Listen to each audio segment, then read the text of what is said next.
¿Sí? Cuando Dios esconde su rostro, hay ocasiones que Dios puede esconder su rostro de su pueblo. De hecho, en la Biblia podemos encontrar en el Antiguo Testamento varios pasajes donde Dios escondió su rostro o donde se le pedía por medio del salmista que no escondiera su rostro de su pueblo. Dios puede esconder su rostro de su pueblo, de su iglesia, de ti y de mí.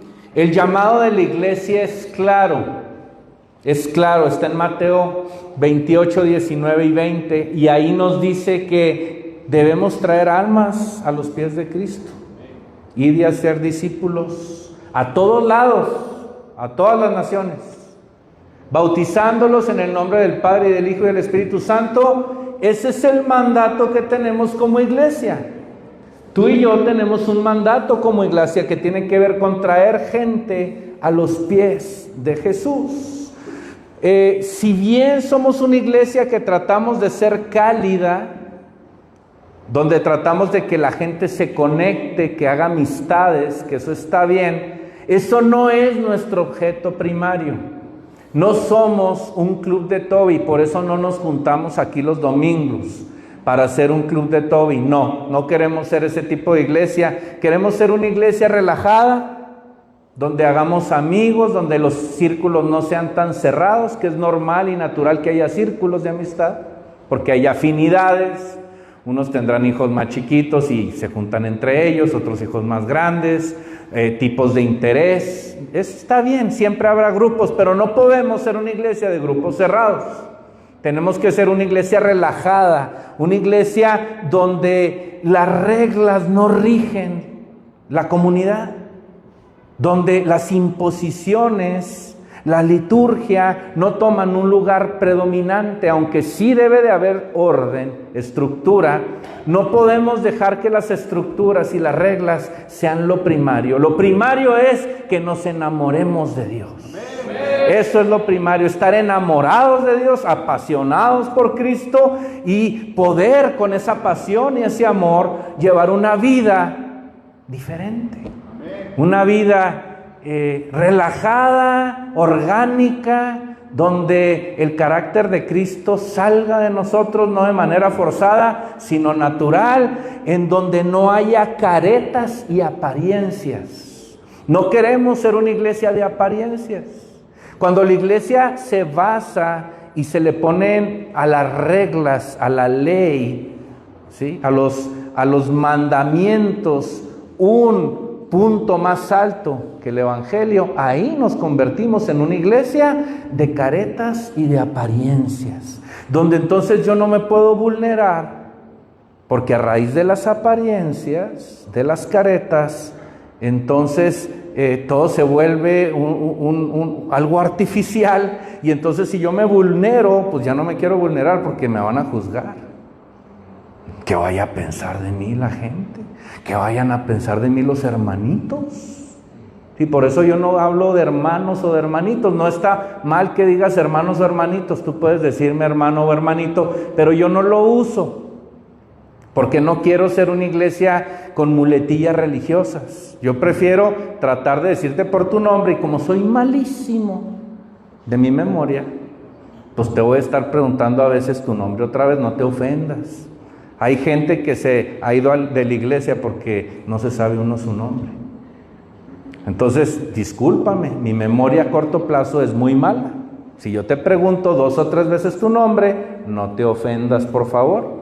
No queremos ser una iglesia de club cerrado, legalista, juzgadora, donde no nos podemos vulnerar por el que dirán. Aquí lo que tratamos de hacer es ser muy honestos, transparentes, y decir las cosas como son y no aparentar.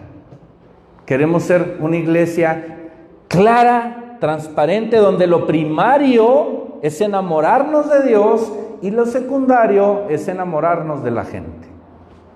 No al revés. No al revés, porque cuando en una iglesia nos enamoramos primero de la comunidad antes que de Dios, entonces ¿sabes qué va a pasar? Tu vista va a estar puesta en el hombre y cuando falle el hombre, a la segunda o a la tercera te vas a ir de la iglesia. Pero si tus ojos están puestos en Dios, ¿sí? Entonces, cuando fallemos 2 o 3 veces, la vida de Dios en ti va a hacer que tengas paciencia, gracia y misericordia. Entonces vas a perdonar y vas a decir, Señor, no me voy de la iglesia. ¿Por qué? Porque estás enamorado de Dios y la vida de Dios va a brotar en ti, el carácter de Cristo va a brotar en ti. Entonces, queremos ser una comunidad bella, transparente, bonita, amorosa, pero lo primario no es la comunidad, lo primario es el amor a Dios. Y vamos a defender a la iglesia de la simulación, vamos a defender a la iglesia de las caretas, vamos a defender a la iglesia de las apariencias. ¿Por qué? Porque cuando uno quita las caretas, quita las apariencias, entonces uno desnuda su alma. ¿Y qué crees que es lo que se necesita para entregarnos al Señor al 100%? Desnudar nuestro corazón.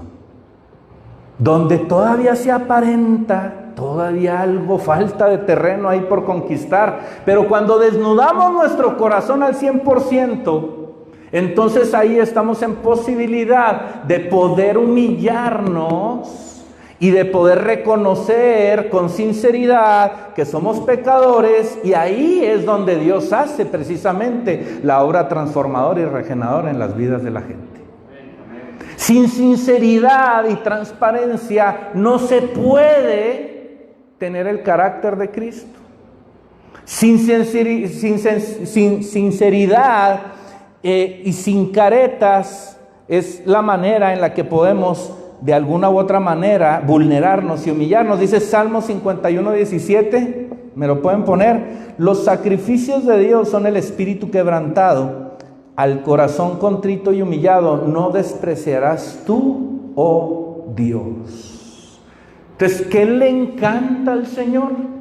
¿Dónde pone Dios su rostro? ¿Dónde Dios pone su mirada? Ahí. ¿En dónde? En el corazón contrito y humillado. No podemos tener un corazón humillado si no nos vulneramos. No nos podemos vulnerar si aparentamos. Entonces tenemos que de alguna u otra manera defender que el espíritu de la iglesia sea un espíritu humilde, contrito, humillado. Si hacemos de la iglesia un lugar religioso, juzgador, legalista, la estaremos secuestrando, y entonces ahí estaremos en un punto en donde Dios podría apartar su rostro de nuestra iglesia. Deuteronomio 31:18 dice: pero ciertamente yo esconderé mi rostro en aquel día, dice el Señor, por todo el mal que ellos habrán hecho, hablando del pueblo de Israel. Si sabías que tú eres el Israel espiritual, ¿verdad? Hay un Israel como nación y nosotros somos un Israel espiritual. Nosotros, las promesas de Abraham son de nosotros también, no nomás del pueblo de Israel, también de la gente que viene a Cristo. Cristo nos reconcilia con Dios y somos parte de su pueblo, somos un Israel espiritual.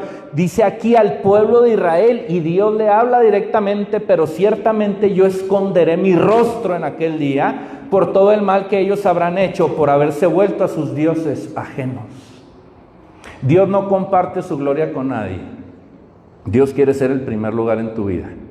Si por alguna razón esta comunidad se convierte en tu Dios, si por alguna razón esta iglesia se convierte en tu Dios, si por alguna razón yo me hago como un semidios porque a lo mejor te caigo bien, yo sé que a todos no les caigo bien, pero a algunos sí, ni se te ocurra, por favor, poner a la iglesia, al liderazgo, al pastor, a la denominación, a la religión en primer lugar antes que Dios, porque si no estaremos en un grave problema. Lo primario es que la gente conozca quién es Dios y qué hizo Dios por ellos, que Cristo vino y murió por ellos y que nos regaló la vida eterna y que traigamos a otros a Cristo. Eso es lo primario. De ahí no nos podemos salir, no nos podemos confundir, no podemos desviarnos ni como pastor, ni como líderes, ni como servidores, ni como congregantes. Esa es nuestra brújula. Esa es nuestra brújula. No estamos aquí por los diezmos, ni por sus ofrendas. Si quiere no diezme y no ofrende. Si va a diezmar y ofrendar, hágalo con el corazón alegre. Si no, mejor ni lo haga.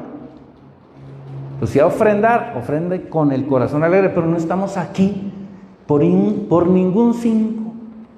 No estamos aquí por dinero, no estamos aquí por fama, estamos aquí por traer a gente a los pies de Jesús, porque si hay algo que Dios me va a pedir cuentas cuando yo lo vea a Él, es cómo está tu esposa, cómo cuidaste a tus hijos que te presté y cómo está el ministerio que te di.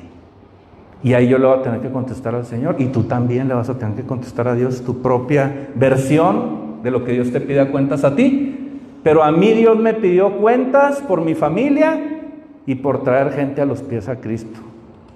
Primero está mi esposa, y luego están mis hijos, y luego está la iglesia.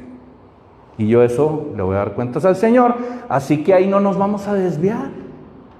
Como iglesia no podemos desviarnos por crecer, por las finanzas, Mire, si vamos a hacer la ampliación de la iglesia, pues si usted no da, pues alguien más va a dar. Dios va a poner a alguien más que dé, para que se amplíe la iglesia y se rente el otro local y hagamos los salones de los muchachos y todo. No nos preocupa ni la fama, ni el dinero, ni ninguna otra cosa. Dios conoce nuestros corazones. La gente tiene que venir a conocer al que los amó, al que dio su vida por ellos, y que no hay ninguna religión que los pueda salvar del infierno más que la sangre de Jesús. Eso es, de ahí no nos vamos a desviar, no vamos a secuestrar a la iglesia, no vamos a permitir que el rostro de Dios lo voltee por cosas que no deben de estar. No queremos ser un lugar incómodo. Mire, yo he estado en lugares incómodos. Yo he estado en lugares incómodos donde se habla de Dios, pero yo preferiría estar en otro lugar, inclusive que no me estén predicando a Dios. ¿Por qué? Ahorita lo vamos a ver. Cuando lo primario en una iglesia es el hombre, cuando lo primario en una iglesia es el dinero, cuando lo primario en una iglesia es la fama, cuando lo primario en una iglesia son las reglas, y lo secundario es Dios, no sabe la que nos espera. Lo primario debe de ser Dios, lo secundario el hombre. Cuando lo primario es el hombre, hay dos elementos de los cuales hoy te quiero hablar que aparecen en la vida de la iglesia y drenan la iglesia, vampirizan a la iglesia, matan a la iglesia. Uno de esos elementos son los celos. Y el número 2 es el juicio carnal. ¿A qué le llamo juicio carnal? Al juicio de mi corazón sin Dios. Uy, qué buenos somos para enjuiciar a la gente, cuando Dios no es el primer lugar en nuestras vidas. Ahí, cuidado. Celos de líderes, del mismo pastor, de los servidores, de los asistentes, entre nosotros, o por la persona que se para aquí, y el juicio de exhortar. Es que yo exhorto. No. Una cosa es enjuiciar y otra cosa es exhortar. Exhortar con amor, como nos lo dice la palabra, es llevar a gente a exhortarlos en amor a que se acerquen al cielo, no al infierno. Y enjuiciar carnalmente es enjuiciar para acercar a gente al infierno. Nos estamos mandando al infierno. Y eso no está bien. Los celos y el juicio orgulloso ahuyentan el mover del Espíritu Santo. Y ahí, en esa iglesia, no va a haber milagros. Mire, para mí un milagro más importante que sanar un cáncer. Un milagro más importante que sanar a un cojo. Un milagro más importante que sanar un tumor. A mí Dios me sanó de un tumor. No por operación ni por cirugía, así. Ahí después les cuento la historia. Pero hay milagros más grandes que el que un cojo camine bien, o que un ciego vea, o que una persona con metástasis se ha sanado del cáncer. Y esos milagros tienen que ver con el perdón, con que tu corazón perdone, con que tú te parezcas a Jesús, que seas bondadoso, que te brote el carácter de Cristo. Esos son milagros más grandes todavía. Entonces nosotros como iglesia estamos esperando que esos milagros de reconciliación entre padres e hijos, en que los esposos estén más fuertes que nunca y se amen más que nunca, en que se perdonen entre amigos y familia, son más grandes que sanar un cáncer. Porque ¿de qué me serviría, ¿sí?, ganar un ojo del cual no veo, o un pie que no tengo y no puedo caminar bien, si me voy a perder? Los milagros más grandes salen del corazón. Dios los hace en tu corazón. La pregunta es, ¿qué tipo de iglesia queremos ser? ¿Una iglesia polar? ¿Una iglesia fría? ¿Una iglesia semicongelada? ¿Qué tipo de iglesia queremos ser? Saúl, el rey Saúl, se volvió loco de remate. El primer rey de Israel se volvió loco por alguien que se llamaba David, y se le zafaron las canicas, se puso celoso de David, y lo que fue un reinado que comenzó bien, Shaul era el nombre, es el nombre hebreo del rey Saúl, que es algo bello, algo deseado, algo implorado, terminó mal. Saúl venía de una familia acomodada, era alto y hermoso. Dice la palabra que entre los hijos de Israel no había otro más hermoso. Estaba guapo el hombre. Fue elegido para dirigir a Israel, un Israel disperso, desarticulado, donde tenía 12 tribus, y entre las 12 tribus no se ponían de acuerdo, no había un líder central, de repente se levantaba un líder o otro en tiempos difíciles, pero nunca pudo conglomerar las 12 tribus, y Dios levanta un rey a través del profeta Samuel. Samuel unge a Saúl y es el primer rey de Israel, y ahí Dios levanta a Saúl, pero algo echa a perder el ministerio, el llamado, el propósito de Saúl en su vida. Y eso que lo echó a perder a Saúl se llamaban celos. Se volvió loco de celos contra David y vio a David como una amenaza a su reino. ¿Te ha pasado que te dan celos? Mujer, ¿te ha pasado que llega una mujer muy hermosa a un lugar y de repente te dan celitos? Hombre, ¿te ha pasado que llega a una reunión un hombre muy exitoso que empieza a hablar de sus empresas y tú por dentro es como que aquí se cae este tipo? Se cae. ¿Te ha pasado como pastor? No, pues no, pues a mí, ¿verdad? Perdón, a mí sí me ha pasado. A mí sí me ha pasado también. De repente voy a yo lavo los platos y mi esposa lava cuando no nos ayudan. Entonces a veces voy a la lavandería y de repente está Cindy escuchando una predicación y yo digo, a ver, ¿qué predicación es que está escuchando Cindy? ¿Cuál será de todas las que he dado? Y nada, que está escuchando Andrés Speaker. Entonces yo le tengo celos a Andrés Speaker. Le estoy confesando y mi esposa dice, no hombre, tú eres mi predicador favorito. No es cierto, le digo, ya reconócelo, no pasa nada ya superé los celos. Pero nos pasa que llega alguien a la alabanza y canta bonito y de repente los de la alabanza es, caray, canta bien, y vienen los celos. Aquí a la gente de alabanza los cuidamos lo más que podamos, porque aquí es muy peligroso estar aquí y la empieza a creer uno, y tratamos de que sirvan en otro lugar aparte de que se suban a tocar, que sirvan en mujeres o en niños en algún lado. Ahorita por eso Luis Miguel anda con los niños, ¿verdad? Sí. Anda con los niños. Giovanni, le decimos Luis Miguel. Nada más es un secreto entre nosotros. Pero bueno, en 1 Samuel 18, 7 al 9 dice que David había acabado de matar a Goliat y pues se volvió famoso David y cantaba la gente, el pueblo, Saúl mató a miles de guerreros, pero David mató a más de 10,000. Cuando Saúl oyó esto, se enojó mucho, pues le desagradó escuchar que a David le reconocieran haber matado 10 veces más soldados que a él. Así que dijo: ahora solo falta que David se quede con mi reino.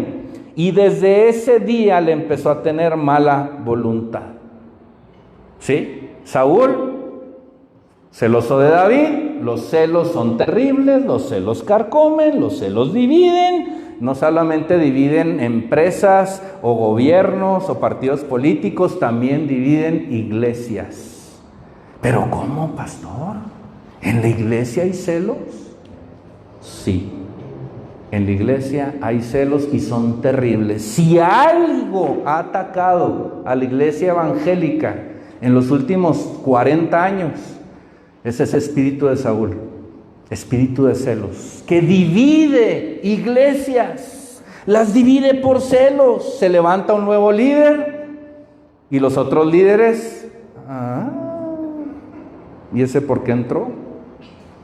De repente se levanta un pastor asistente y los líderes que tenían ahí 10, 20, 30 años, ¿por qué a él? Él tenía 2 años y yo tengo 20. ¿Por qué a él y no a mí? Y de repente alguien se para aquí a predicar. ¿Cómo él predicando y yo? ¿Que diezmo? Y que no fallo en mi diezmo y que estoy siempre. Vienen los celos. Y los celos son terribles. Los celos son terribles. No nos puede pasar esto en Roca. No podemos ser divididos por los celos, porque los celos vendrán, pero ahí es donde nosotros tendremos la posibilidad de reaccionar ¿o no? ¿Cómo es que reaccionamos ante los celos? ¿Los disimulamos? ¿Los dejamos a un lado y luego ya después de la comida me los vuelvo a subir y a traer aquí conmigo? ¿Sabes qué se hace con los celos? Se matan. ¿Y sabes cómo se matan? Arrepintiéndonos. Así. ¿No? Con los celos no se juega. No se juega. Con los celos se matan porque se matan, y si no lo sientes lo vuelves a matar y te vuelves a arrepentir. David, quiero dejar algo claro, tenía el corazón humilde. Saúl desobedeció, Saúl se enorgulleció, Saúl fue egocentrista, Saúl por eso era celoso, porque era yo. Y cuando Saúl, Dios ve eso y Saúl no se arrepiente, entonces Dios unge a David como futuro rey de Israel, y ya estaba decretado que Saúl iba a tener un muro, una falta de comunicación, porque Dios volteó su rostro de Saúl. Saúl ya no escuchaba a Dios. Saúl le preguntaba a Dios y Dios callaba. Porque Saúl no quiso arrepentirse. Porque Saúl siguió siendo celoso, y cuando eso pasa, el reino te va a ser quitado. No es que David le quitara el reino a Saúl. Dios le quitó el reino a Saúl para dárselo a David. ¿Y sabes qué? Y aquí es algo muy importante. Dios nunca le va a quitar una responsabilidad, un liderazgo, un reino a alguien orgulloso para poner a otro orgulloso. Nunca. La fórmula no es así. La antítesis de orgullo es humildad. Entonces, si Dios va a quitar un orgulloso de aquí, ¿sí?, Dios va a poner a alguien humilde. Si yo me empiezo a ser orgulloso aquí, Dios me va a quitar a mí y va a poner a alguien no igual de orgulloso que yo. Va a poner a alguien humilde. ¿Cómo era Jesús? Manso y humilde. Sí, va a poner a alguien conforme a su corazón. Por eso dice la palabra que David tenía el corazón conforme a Dios. Oiga, pastor, pero si se metió con Betsabé. Sí, se metió con Betsabé, pero de lo que habla la palabra es de la vida de David, no de un acontecimiento donde David cayó. David tenía un corazón benevolente, un corazón de bondad, y Dios puso a David en vez de Saúl. David nunca quiso derrocar a Saúl. David tuvo la oportunidad de matar a Saúl 2 veces. Saúl lo perseguía por todos lados. Imagínate que alguien ahorita poderoso, imagínate, no, Claudia Sheinbaum, buena onda, no me da mucho miedo, AMLO sí me da más miedo. Pero imagínate que AMLO te esté persiguiendo por todo el país, con la Armada, con la Marina, con la Guardia Nacional, y andes escapándote que de Tapachula me voy a Tijuana, y de Tijuana me voy a La Paz, y de La Paz me voy nadando a Mazatlán, y de Mazatlán me vengo a Querétaro, y ando por todos lados, y me traen, y escuchas las sirenas, y estás escondido en una casa, y te vas a otra casa, y estás paranoico. Así traía Saúl a David, persiguiéndolo por todos lados. No le daba respiro, y aún así, 2 ocasiones David tuvo la oportunidad de matar a Saúl en una cueva. Ahí andaba haciendo sus necesidades Saúl en una cueva, y ahí estaba David, y ahí se lo pudo haber echado, y no se lo echó. En el campamento mismo de Saúl pudo David matarlo con sus hombres, y también le perdonó la vida. Ya lo iban a matar sus hombres, y dijo David: no lo toquen, dice 1 Samuel 24:10, no extenderé mi mano contra mi Señor, porque es el ungido de Jehová. Dijo David: yo no me lo voy a echar, si quieres Dios tú échatelo, yo no. David tenía un corazón correcto, Saúl tenía un corazón incorrecto. Mi mano no será contra ti, le dijo David a Saúl. No te voy a matar. Inclusive cuando Saúl muere, David lo llora. Fíjese cómo, imagínense qué corazón tan benevolente tenía David. Los celos son terribles, y echaron a perder a Saúl. Yo he estado 25 años en la industria automotriz y sé cómo son los celos. Sé lo maquiavélico que es la gente a veces, por un puesto, por una gerencia, por una dirección. Maquiavélicos son, se echan no les importa a quién se echan, y ellos van a donde van. Y así es la gente, puñaladas por atrás, politiquería. Así que no solamente en la política se mueven los celos, en las empresas también. ¿Y sabe qué? En la iglesia también. Y no lo vamos a permitir. Vamos a orar, vamos a ayunar, vamos a hacer lo que tengamos que hacer, pero en esta iglesia los celos se van. Van a venir, pero se van, los vamos a repeler. El hombre está infectado de celos, y solamente Dios nos salva. Hay celos en todos lados, y a veces le llamamos mundano al escote, donde casi se ve todo, o le llamamos mundano a aquella persona que está fumando, o que se alcoholiza y se pone borracha. A eso normalmente le llamamos mundano. Al sexo fuera del matrimonio le llamamos mundanos. Pero ¿sabes que hay algo más mundano que todo eso? Porque todo eso que te estoy diciendo, el Espíritu Santo lo va renovando, lo va cambiando, y hay un proceso de santificación en la gente, y Dios te va cambiando. El cigarro un día te lo va a quitar, el alcohol también te lo va a quitar, de buenas o por un proceso. Lo chismoso también se te va a quitar, no te preocupes. Sí, pero hay algo muy grave, que es peor todavía de mundano que el alcohol, la droga o el tabaco, y eso es la contienda, la envidia, el orgullo y los celos. Porque los celos crean guerras, y las guerras crean división. Y aquí no estamos dispuestos a pelear guerras entre nosotros. Santiago dice: ustedes son mundanos. ¿Cómo? Nosotros, Santiago 4, del 1 al 4 dice: ¿de dónde vienen las guerras y las peleas entre ustedes? ¿De dónde? ¿De dónde vienen las guerras y las peleas entre ustedes? ¿Acaso no vienen de sus pasiones, las cuales luchan dentro de ustedes mismos? Si ustedes desean algo y no lo obtienen, entonces matan. ¿Matamos aquí en la iglesia? ¿Quién trae pistola para correr? Matamos en la iglesia. ¿Sabe qué dice en el Sermón del Monte Jesús? Y nos lo repite 1 Juan 3:15. Todo aquel que odia a su hermano es homicida. ¿Odias a tu hermano? Ya mataste.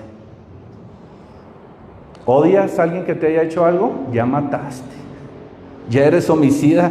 Si ustedes desean algo y no lo obtienen, entonces matan. Si arden de envidia y no consiguen lo que desean, entonces discuten y luchan, pero no obtienen lo que desean porque no piden, y cuando piden algo no lo reciben porque lo piden con malas intenciones para gastarlo en sus propios placeres. ¡Ay, gente adúltera! ¿No sabes que la amistad con el mundo es enemistad contra Dios? Todo aquel que quiera ser amigo del mundo se declara enemigo de Dios. A veces habemos enemigos de Dios en la iglesia. Los celos y la envidia nos hacen odiar a nuestro hermano, ser homicidas, y ahí somos peor de mundanos que una persona enseñando cosas. Entonces, un mundano no es solamente un borracho inmoral sexual, también es un celoso. Es un celoso. Saúl fue celoso y envidioso de David, y Dios escondió su rostro y quería matarlo a él y a sus 600 hombres. Y cuando Saúl bulea a David, Saúl persigue a David, Saúl amedrenta a David, David huye a una tierra que se llama Gat, que era un área filistea contraria a Israel, y ahí pide asilo político. Ahí David corre de la iglesia legalista, corre de los hermanitos juzgadores, corre de la casa de Israel y se va a un lugar no espiritual, donde está más a salvo en ese lugar que en una iglesia legalista. No queremos ser un Israel de caretas. No queremos ser una tierra prometida falsa y simulada.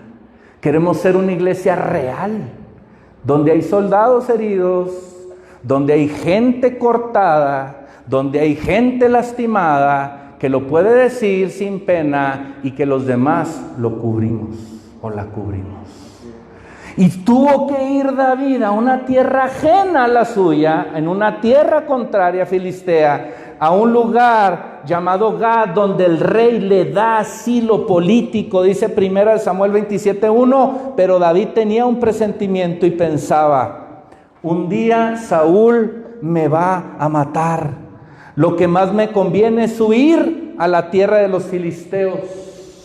Así Saúl se olvidará de mí y dejará de perseguirme por todo Israel, y me pondré a salvo de él. Siempre, y esto Dios me lo dio en la semana, la obligación que tengo como pastor es darle asilo a la gente que viene lastimada de otras iglesias, pero no voy a solapar la falta de perdón. Si tú vienes de otra iglesia lastimado, tienes que perdonar a tu otra iglesia. Tienes que perdonar a la persona que te hirió, sea el pastor, sea un líder, sea un congregante. Porque de otra manera el más afectado vas a ser tú. Entonces aquí vamos a hacer un lugar novato. Tenemos 3 años de iglesia, somos novatos. Pareciera que a lo mejor no es espiritual porque no hay pedigrí. En mi familia nadie es pastor. No me heredaron una iglesia. No tengo ese linaje. Pareciera que Roca es un lugar novato, con poca experiencia. Pero aquí te vamos a recibir con un abrazo, con una oración, y te vamos a decir: perdona. Perdona, perdona. Y si algún líder te hizo a un lado, yo tengo la obligación de cubrirte, siempre y cuando no haya celos, orgullo y ego en tu corazón. Entonces, ¿queremos dar asilo? Sí, queremos dar asilo, pero con perdón. Y aquí es donde la iglesia tiene su principal propósito, y aquí es donde vamos a cerrar la última parte del mensaje. Los corazones como el de Saúl dañan a la iglesia, los corazones como David salvan a la iglesia. ¿Y cuál es la diferencia? La vamos a ver en este relato. ¿Cuál es la diferencia entre Saúl y David? ¿Cuál es la diferencia entre un corazón celoso y un corazón bondadoso? Aquí lo vamos a ver. El rey de Gad le da asilo ahí en Aquís, el rey Aquís le da asilo a David en Siclac. Siclac es una región donde se le asigna a David poder vivir mientras se pone a salvo del rey Saúl. Siclac es un lugar filisteo donde David y sus 600 hombres llegan y viven ahí y se ponen a salvo del rey Saúl de la persecución por 16 meses. Acuérdate el 16 meses. Ahí dice en 1 Samuel 27:7, duraron 16 meses. Siclac es un lugar de reposo temporal, Siclac es un lugar de supervivencia, Siclac es un lugar de espera de algo bueno que viene, es un lugar que pareciera no espiritual, pero es mejor que una iglesia legalista llena de celos y envidia. Siclac no es Belén, que es el lugar del nacimiento, ni Jerusalén, que es el lugar donde se cumple la profecía a David de su reinado. Es un lugar intermedio, donde se prepara a David, donde está esperando el cumplimiento de la profecía David, donde ahí a lo mejor tu familia todavía no es reconciliada, pero tienes una promesa de que tu familia va a estar junta, y en el entretiempo ahí estás en Siclac esperando, pero aún no se cumple, donde a lo mejor algún día te llamaron y se te dio una profecía acerca de que Dios te va a usar de tal o cual manera, pero todavía no ves ese cumplimiento y estás en Siclac. A lo mejor es una promesa que se te hizo de que ibas a ser sano, pero todavía no estás sano y estás enfermo y dices: Señor, ¿hasta cuándo? A todos nos pasa un Siclac. No sé en qué Siclac estés tú, pero el Siclac en el cual estaba siendo probado, procesado y entrenado David era un lugar físico donde estuvo ahí por 16 meses. Y un día, ahí en Siclac, David sale con sus 600 hombres, deja a las mujeres y a los niños y salen de excursión. No sabemos exactamente qué era lo que iban a excursionar o qué necesitaban, pero salen 3 días y cuando vuelven los 600 hombres a Siclac con David, de pronto a lo lejos ven columnas de humo negro. Columnas de un lugar incendiado. Imagínate que tú vives en un rancho y no hay ninguna casa a 10 kilómetros a la redonda. Te vas al súper, a la ciudad, a traerle provisión a tus niños y a tu esposa. Dejas a tus niños y a tu esposa en la casa y vas llegando a tu rancho. Y 5 kilómetros antes de tu rancho empiezas a ver columnas de humo negro. Precisamente del lugar donde tu esposa y tus hijos viven. ¿Cómo te sentirías?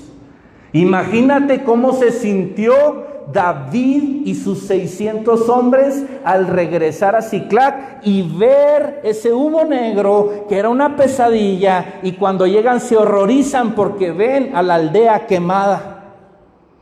Sus familias no estaban, sus niños no estaban, sus mujeres habían sido secuestradas, solo había escombros, y los amalecitas, que era un pueblo malvado, había pasado por ahí sin códigos de honor, había incendiado arteramente la ciudad, atacándola sin nombres. No respetaron ningún tipo de código de guerra. Fueron sin nombres, le incendiaron y se llevaron a las mujeres y a los niños. Y ahí precisamente ahí, en ese lugar desolador, están los 600 hombres y David al borde del colapso. Así como tú has estado al borde del colapso y dices: ya no, ya basta, Señor, ¿qué más me puede pasar? Imagínense cómo se sentía David. Pero ahí David en el enojo y las lágrimas de sus 600 hombres que hasta lo querían apedrear, se va a un rincón, a unas rocas, se sienta y se pone a orar y de pronto empieza a alabar a Dios. Qué difícil es alabar a Dios en medio de una situación así. Pero David lo hizo y ahí, precisamente ahí, Dios le dice: ve por los amalecitas, los vas a alcanzar y vas a recuperar a cada mujer y a cada niño. Hoy Dios te quiere hacer una promesa. Solamente Dios va a hablar a tu corazón. Solamente tú y Dios saben de qué se trata. Yo no lo sé, pero hoy Dios va a hablar a tu corazón. Porque Dios quiere que recuperes algo que perdiste. Yo no sé qué es. Yo no sé si es un trabajo. Yo no sé si es un hijo, un matrimonio, la relación con tus padres. No sé qué fue lo que perdiste. Pero si hoy te hincas y alabas al Señor, Dios te va a dar una palabra. Porque Dios quiere que recuperes algo. Yo no sé qué es, pero Dios sí sabe qué es. David se puso a orar y Dios le confirma: ve por ellos y los vas a recuperar. Así que ahí se siembra algo. Y le dice David a sus hombres: no nos vamos a dar por vencidos, vamos tras ellos. Y de Siclac van por una persecución. Y de alguna manera, ya cuando están cerca de esa persecución, pasan por un arroyo, por un torrente, el torrente de Besor. Y ahí, antes de ir con los amalecitas y tratar de cruzar ese arroyo, 200 de los 400 hombres se quedan y dicen: ya no más, no puedo.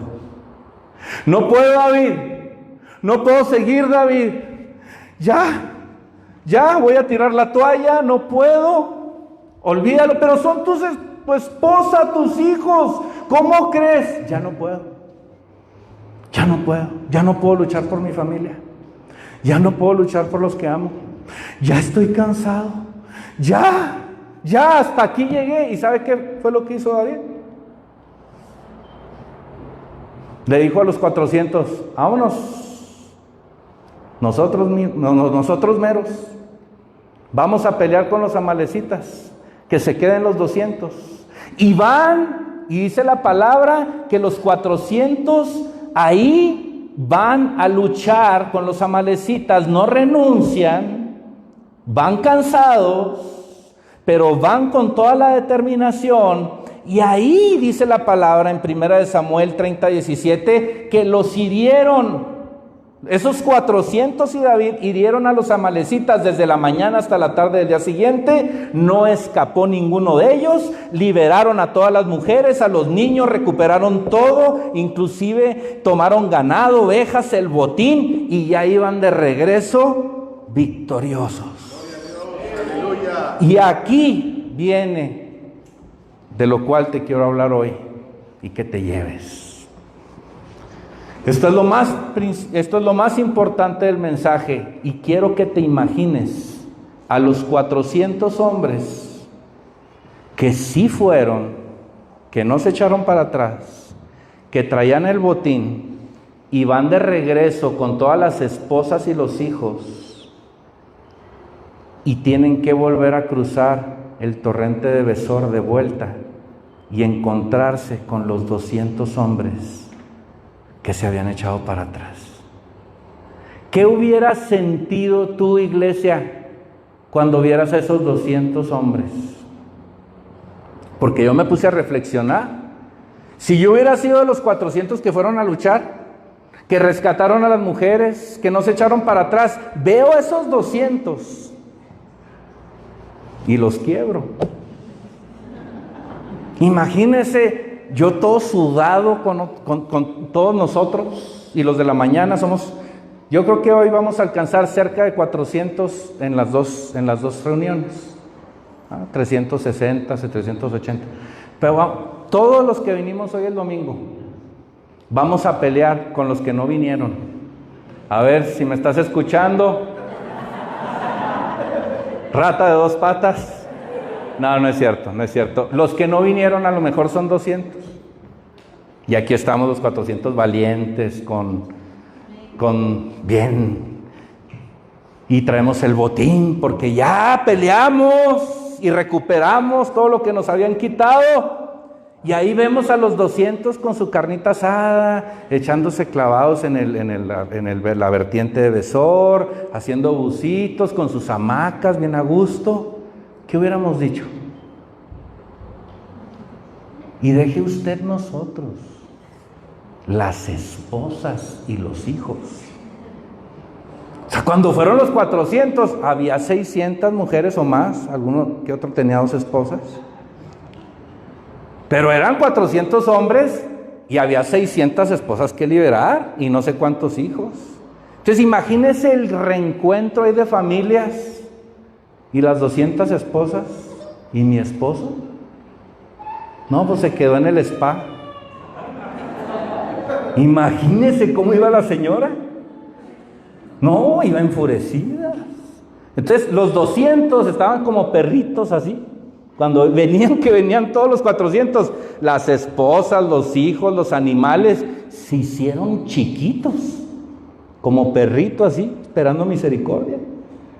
Y ahí yo no sé qué hubiéramos hecho tú y yo, pero probablemente yo los hubiera juzgado con mi coraje, con mi carne, con mi juicio.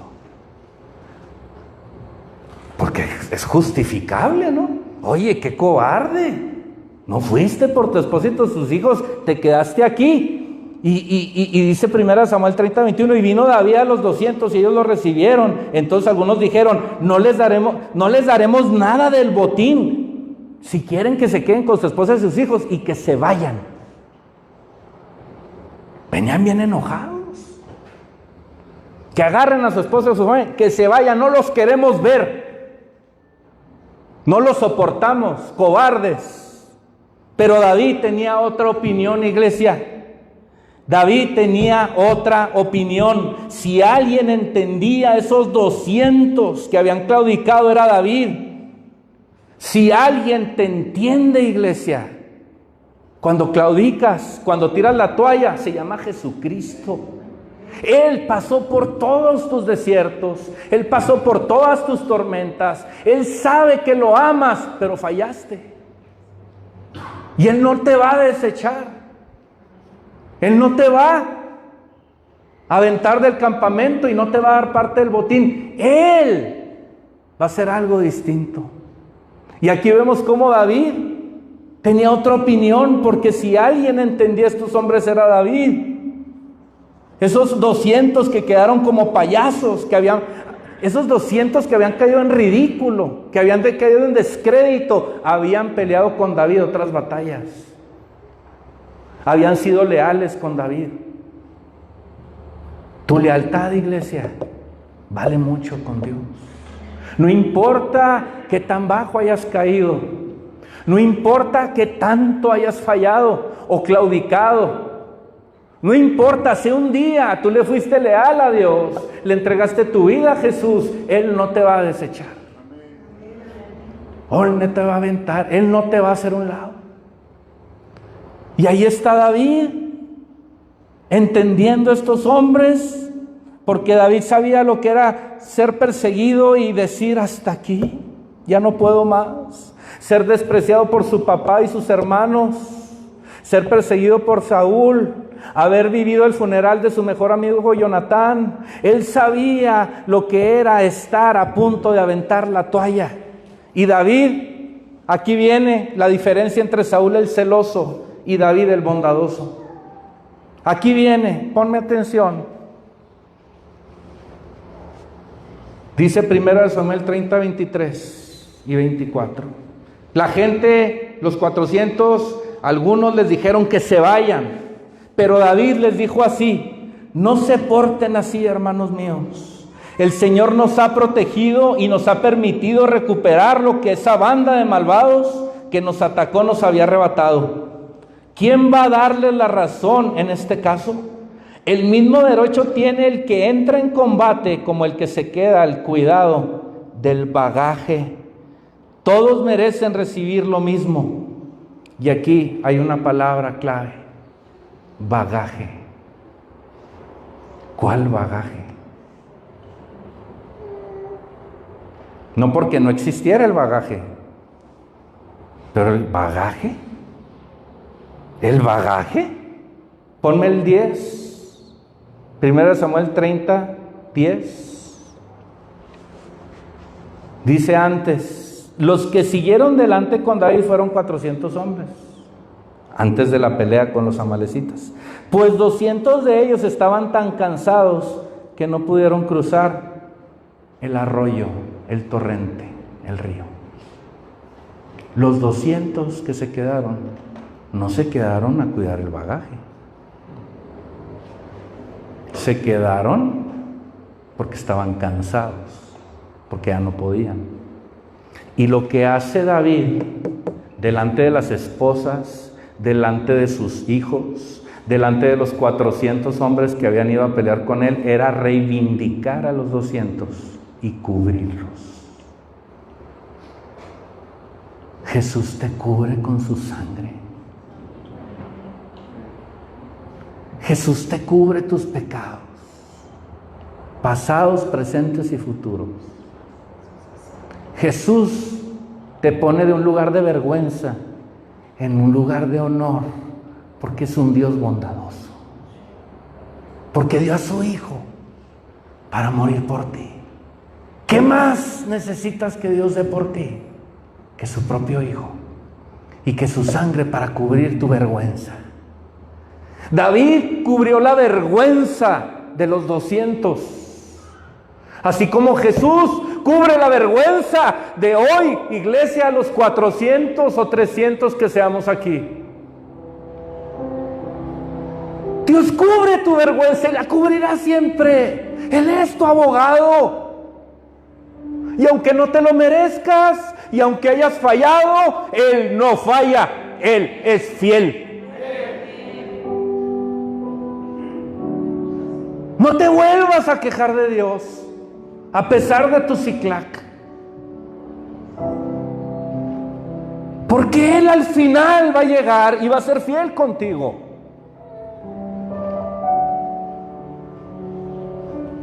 Él siempre será fiel, aunque parezca que ha apartado su rostro de ti, de tu crisis y de tu problema.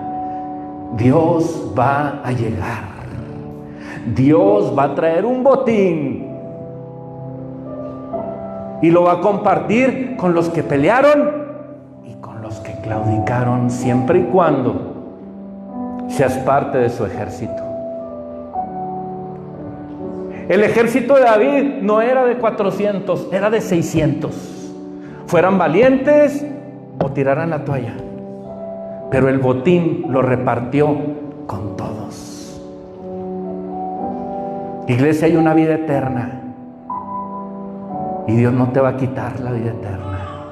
Tú eres parte del botín, pero hoy Dios te dice: confía en mí, vuelve a confiar, vuelve a confiar, vuelve a confiar, no en el hombre, no en la iglesia, no en la religión, en mí te dice el Señor. Y este es el modelo que queremos de iglesia.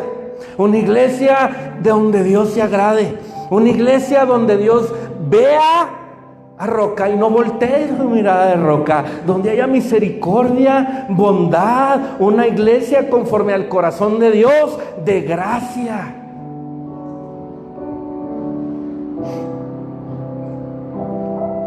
Pero hay un requisito para los 200 que fallan. Los 200 que fallaron no estaban esperando el botín,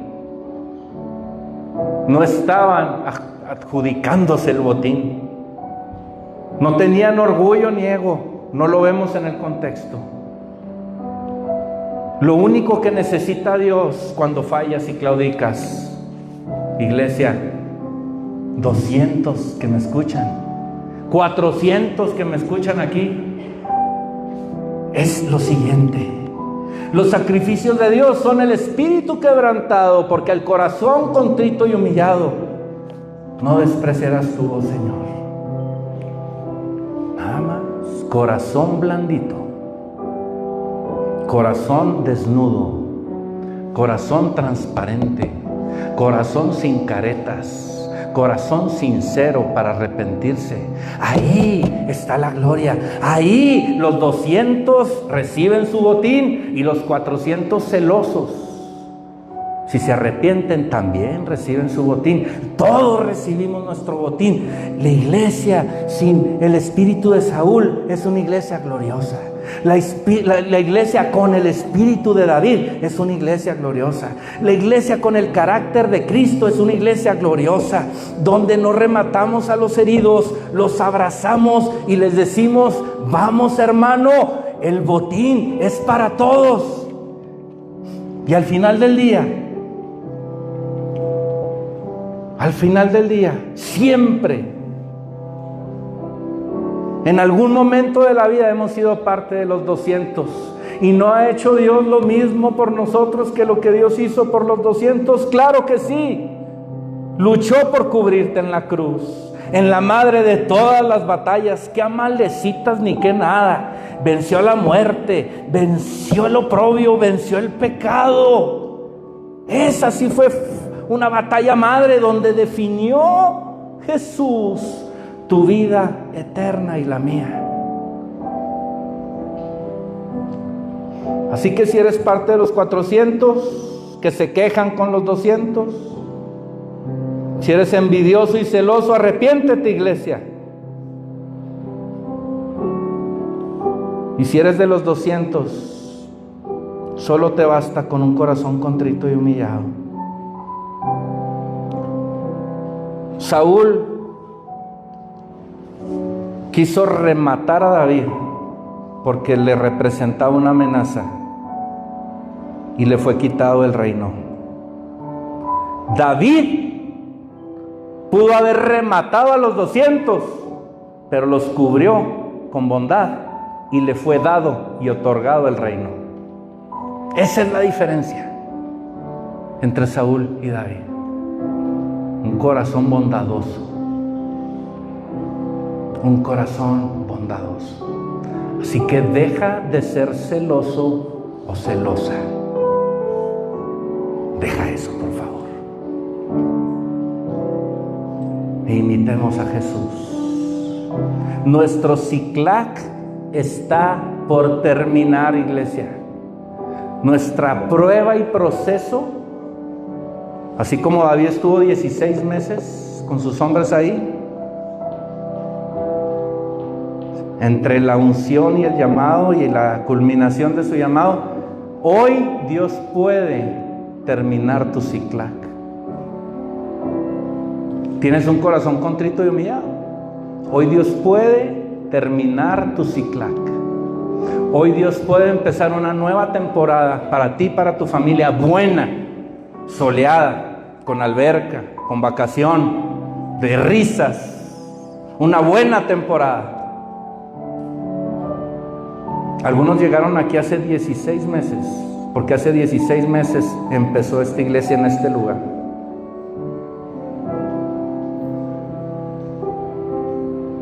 Hace 16 meses comenzamos aquí. Y la palabra que Dios me dio para ti, si tú la quieres recibir, es que tu prueba está por terminar. Tu Ciclac, tu proceso está por terminar. Y vienen cosas buenas si tienes un corazón contrito y humillado, obediente.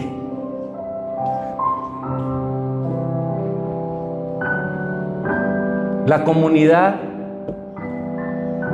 somos aproximadamente 400 miembros activos de la iglesia, pero hay 200 miembros de la iglesia que no son activos, que siguen viniendo de vez en cuando, que de vez en cuando vienen una vez al mes o escuchan las predicaciones en línea. Levántalos, llámales, no para juzgarlos de por qué no vienen, sino diles, ¿por qué puedo orar por ti? ¿Cómo te puedo ayudar? ¿Cómo te puedo escuchar? ¿Cómo te puedo apoyar? Llámalos. Porque no somos 400, somos 600.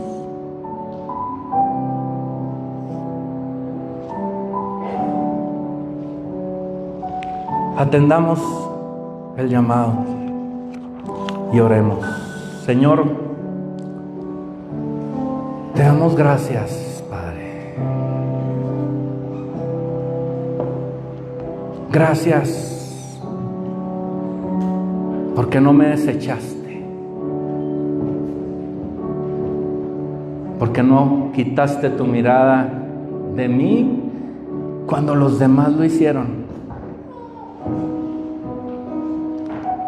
Gracias por ser fiel y bondadoso conmigo. Pero todavía, Señor, más gracias por entregar a tu Hijo por mí. Nunca voy a olvidar lo que has hecho por mí, Padre. Nunca voy a quitar de mi mente que tu Hijo murió en una cruz por mí. Hasta el día que muera y la conciencia y la mente me dé, en mi mente estará ese sacrificio que hiciste por mí. No le voy a quitar valor ningún día de mi vida. Y le seguiré diciendo a la gente, la cruz sigue salvando. La cruz es bondadosa. Pero todavía más el que estuvo en la cruz. Y lo dio todo por nosotros.